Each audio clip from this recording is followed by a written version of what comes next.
Ouais. Alors, pour finir un petit peu ce débrief F1, ce débrief à Sao Paulo, on vous a trouvé de petits débats. On va commencer, je pense, par le plus sanglant, le plus triste.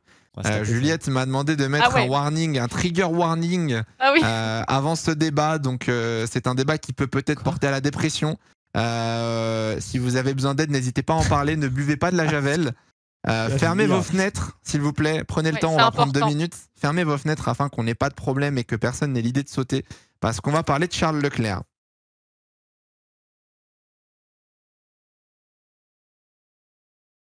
Robin, Juliette, comment est-ce que vous jugeriez la saison de Charles Leclerc en 2023? Est-ce qu'il fait une bonne saison? Est-ce qu'elle est compliquée? Ah, on a perdu le son. 1, 2, 1, 2. Si, on t'a retrouvé. Oui, effectivement, on a perdu pendant 5 revenu, secondes, mais t'es revenu là. Je suis de retour. Je suis de retour. Du coup, je posais la question. Tout va bien, tout va bien. Je demandais donc Robin et Juliette, comment vous jugeriez la saison de Charles Leclerc en 2023? Je pense qu'il fait ce qu'il peut, honnêtement. Ouais, je suis d'accord. Là, c'est même plus une question de talent ou de. Enfin, là, c'est juste tu t'accroches, t'as les rames, elles sont percées, mais on rame. On continue. Il y a de l'eau dans le bateau, les rames elles sont percées, mais on y va. Robin, est-ce que Leclerc fait une mauvaise saison en soi? Parce que après, on va en parler. On a la.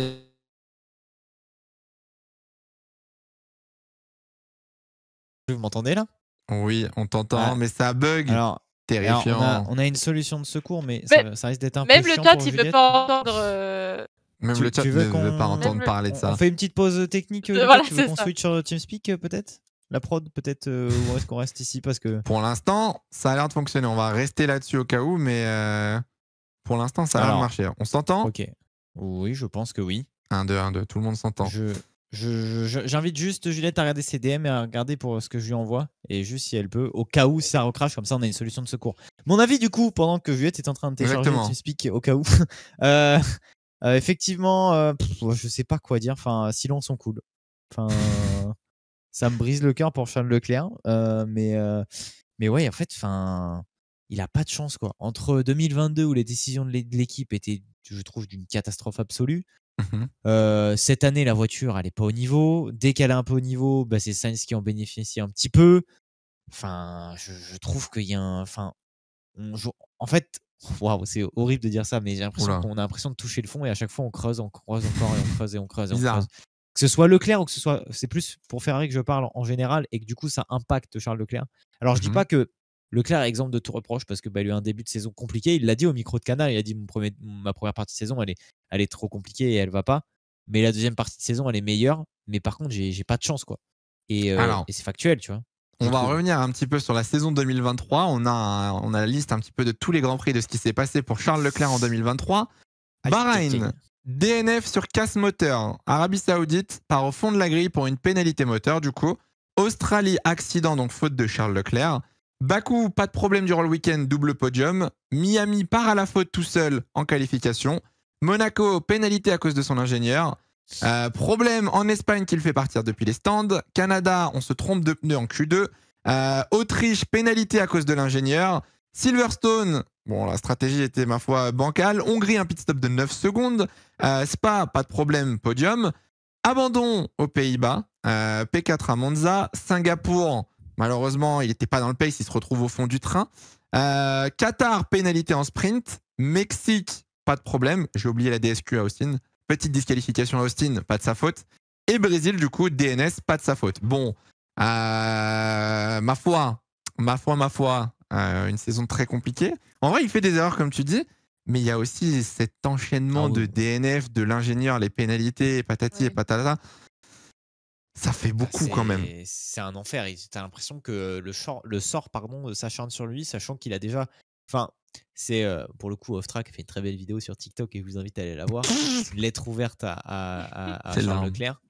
Et effectivement, le pilote qui vendait du rêve en 2018 quand il a signé chez Alfa Romeo, qui faisait des prestats de zinzin.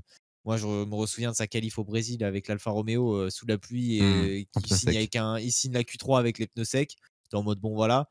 Et le mec arrive chez Ferrari. Première saison, il signe 2 ou 3 victoires, je sais plus, deux. Première saison 2019, il en prend 2. Ouais, c'est ça. Et il finit P4, il challenge Vettel et du coup ça implique Vettel, commence à partir et pense à la retraite, pardon.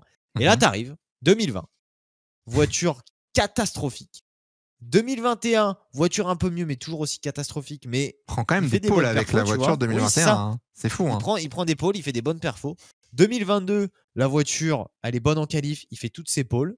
Et même cette année, au final, la voiture est bonne en qualif, il performe. Il traduit, c'est pas le cas de Sainz, tu vois. Après, on avait quand même ce débat avec Pierre en début de saison et on le disait souvent, c'est que Leclerc avait tendance à beaucoup se planter. Il était un peu dans la philosophie Red Bull, je trouve. Je sais pas ce que vous en pensez, de se dire on push et si on se plante, c'est pas grave, on a tenté. Là où Sainz, et c'est pour ça que Sainz est devant au classement, Sainz était en mode un peu conservateur, mais marquer les points. Tu vois. Mais il a marqué les points, lui. Moi, j'ai une question que je me pose. Est-ce que, Juliette, au final, c'est pas un peu un syndrome chez Ferrari qu'on retrouve? Parce que Vettel, pareil, 2015, quand ça arrive, ça se passe bien, 3 victoires, patati patata, et au fur et à mesure, tu sens un peu le truc, tu sens que ça va jamais fonctionner.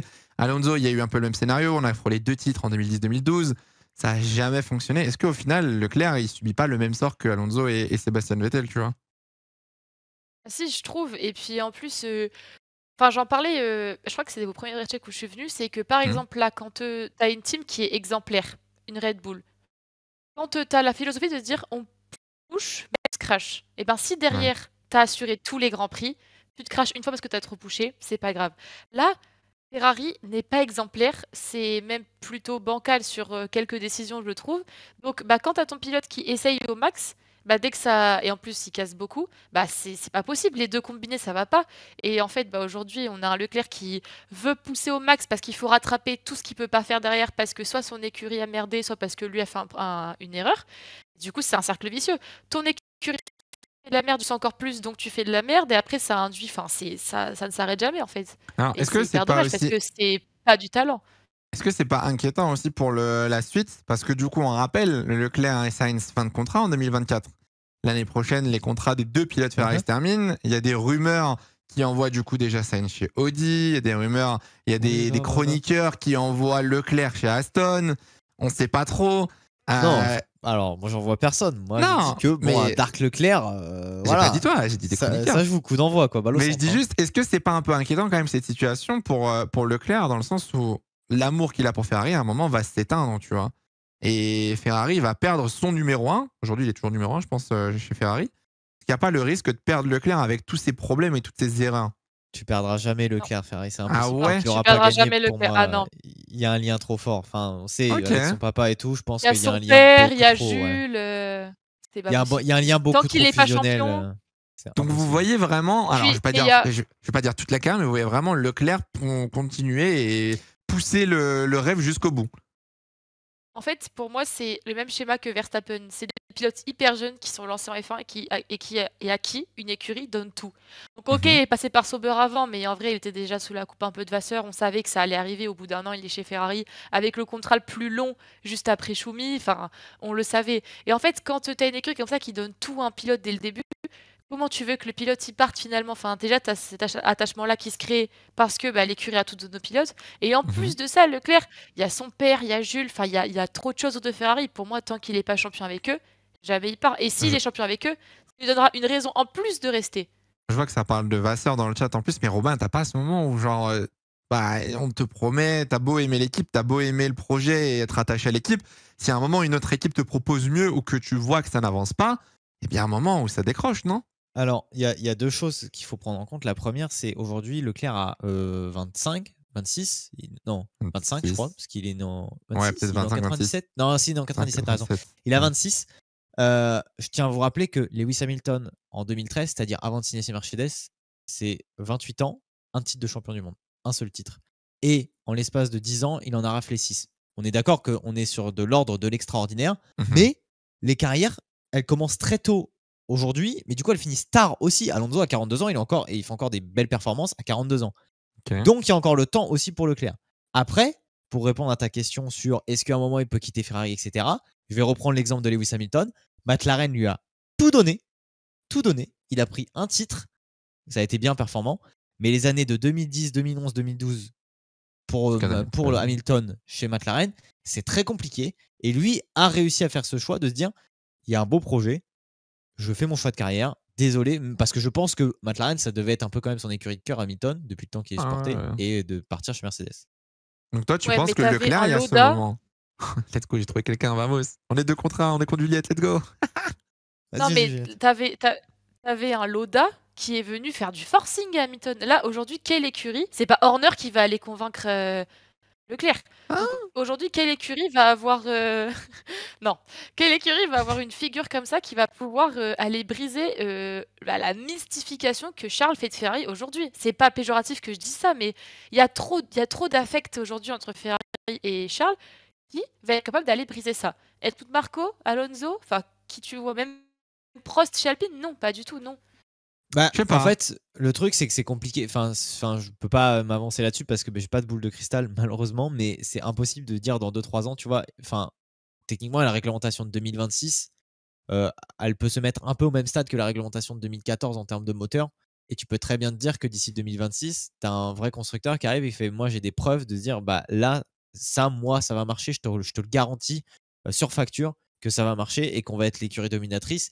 Et après, ça peut être Niki Lauda, enfin ça peut être Niki Lauda pour Lewis Hamilton, ça peut être un autre pilote pour Leclerc, ou ça peut être un responsable d'équipe qui lui montre sur facture avec des données à l'appui que ça va fonctionner et rejoins-nous, tu vois. Et je peux pas dire qui va le faire ou est-ce que ça va se faire. Moi, personnellement, je pense au fond de moi. Non, bon, jamais de la vie. Moi, je pense au fond de moi que Leclerc ne quittera jamais Ferrari. Ok. Parce qu'il est trop attaché, c'est fusionnel avec Ferrari, il y a toute une histoire. Enfin, c'est en vrai l'histoire de Charles Leclerc pour le bien de tout le monde et tout le monde voudrait ça. C'est obligé que Charles Leclerc gagne un titre avec Ferrari. Alors. Vettel le voulait avec Ferrari, ça s'est pas fait. Mais Leclerc, c'est différent, c'est fusionnel, il y a une histoire, je trouve ça incroyable. Si on part du principe que du coup Leclerc reste pour 2024 et pour la suite, comment ça va se passer dans les prochaines années? Est-ce que Ferrari aujourd'hui a réellement le potentiel de revenir sur Red Bull? Parce que Hamilton donc parlait de Mercedes, mais Hamilton disait que d'ici 2026, ça allait être quasi impossible de rattraper Red Bull. Est-ce que Ferrari, eux, pourraient rattraper Red Bull d'ici 1, 2, 3 ans peut-être? D'ici la fin d'année prochaine, je pense. Tu penses que d'ici fin 2024, Ferrari pourra revenir sur Red Bull en pace? En vrai, ça dépend. Non, mais attendons, quand on parle savoir, de quoi hein, de revenir? De jouer les victoires. Non, de jouer les victoires, de titiller Red Bull. À la moi, régulière. Mais même Hamilton, il ment sur ça. Mais même Hamilton, c'est Oh, évident que ça va aller titiller. Pas, alors j'espère un peu plus. J'espère en tout cas que ça va aller titiller un peu plus que cette année. Après, de là à jouer le titre, non, pas du tout. Je pense pas l'année prochaine, ni 2025. Juliette, t'es d'accord ou pas sur ça? Moi, je suis d'accord, je pense qu'avant la nouvelle réglementation, c'est mort parce que, ok, là, on voit que les écarts en qualif et tout se réduisent de fou. Verstappen qui, au début de saison, mettait 25 secondes et maintenant, il en met plus que 8. Bon, tu te dis qu'ok, ça rattrape derrière, mais ils vont continuer à avancer. Inoue, il est déjà dans le paddock à aller, avec son petit carnet, à aller prendre tous les bons points de chaque écurie pour les reproduire. Donc, ça va être compliqué, mais. Par contre, après, il y a un truc un peu plus psychologique, c'est, regardez, Verstappen, avant de gagner son premier titre juste après son premier titre, il a dit « Moi, je m'arrête en 2028 parce que c'est Red Bull ou rien et autres. » Et maintenant qu'il en a 3, il commence à dire « Oui, alors moi, je considère d'aller dans une autre écurie après, de continuer ma carrière. » Donc, je pense que en fait, il faudrait reprendre l'analyse si un jour Charles est en possibilité, en capacité de vraiment gagner le championnat, de se dire « Est-ce qu'une fois qu'il l'a gagné une fois, peut-être qu'après, là, il va vraiment se sentir libéré, il peut partir. » Ok. Il n'y a que les cons qui changent pas d'avis, à ce qui paraît. On verra bien. Oh, ouais, mais moi, j'aimerais. Franchement, je serais à la place de Leclerc. Moi, je serais à la place de Leclerc. J'aimerais être un con, honnêtement, et j'aimerais que l'histoire s'écrive, tu vois, entre Leclerc et Ferrari. Pour la beauté du sport, je trouve ça essentiel. Tout le monde aimerait ça, y compris Leclerc, forcément, et les fans de Ferrari, et honnêtement, tout le monde. Mais. Faut savoir, moi je dis qu'il y a encore le temps. Faut savoir dire stop à un moment quand le projet n'évolue plus, tu vois. Non, bien sûr, c'est pour ça que j'ai donné l'exemple de regarde, McLaren. L'année prochaine, partons du principe que Red Bull reste devant, ce que moi je crois. Je pense que Red Bull l'année prochaine va faire une saison comme 2023. T'arrives en 2025, Leclerc prolonge avec Ferrari. 2025, ok, ça revient un petit peu. 2026, changement de réglementation. Imagine en 2026, la Ferrari n'est pas là. Ah, c'est dur. C'est dur pour Leclerc. Je pense que va y avoir aussi du questionnement du côté de chez Leclerc et de dire montrez-moi des preuves comme quoi la voiture va fonctionner, tu vois. On va être un peu plus. Moi, je mise sur, et peut-être je me trompe, mais en tout cas j'espère, sur la reconstruction de Ferrari via Frédéric Vasseur avec Leclerc en pionnier et ça doit prendre du temps, tu vois. Ça va prendre du temps. C'est un tout nouvel organisme. Il est en train de mettre les choses en place. Ça fait qu'une saison hein, que Vasseur est là et Vasseur n'a pas influencé, n'a pas agi sur la voiture de 2023. Hein. Non plus. Ouais. C'est pas du tout sa voiture. C'est la voiture encore de. C'est une évolution de 2022.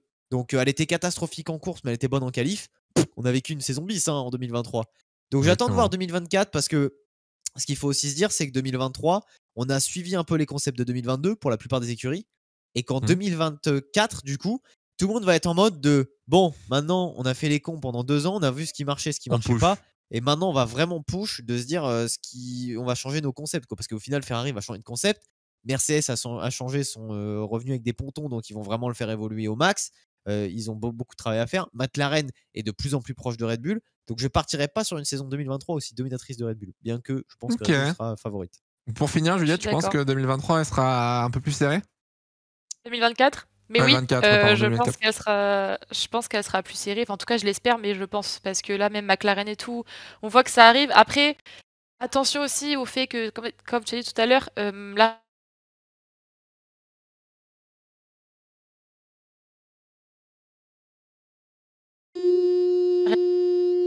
Hello. C'est quoi ce bruit?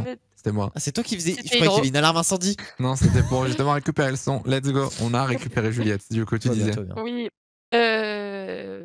Oui, donc 2024 plus serré. Et juste attention, parce que je retiens ce que tu as dit tout à l'heure, Hydro, c'est que là, Red Bull, ils ont arrêté de tout développement pour cette année. Ils sont que sur 2024, alors que toutes les autres écuries, ça cravache encore sur la voiture. Donc attention à voir si. Ok, il y a moins d'écart en fin de saison, mais ça ne veut pas dire que c'est tout beau tout rose pour le début de saison. À voir. À voir ce que ça va donner. Attends, on a perdu là, on a vraiment perdu. Là, on a juste perdu. Ah, bah là, elle est partie. Là. Merci, Juliette, d'avoir évoqué.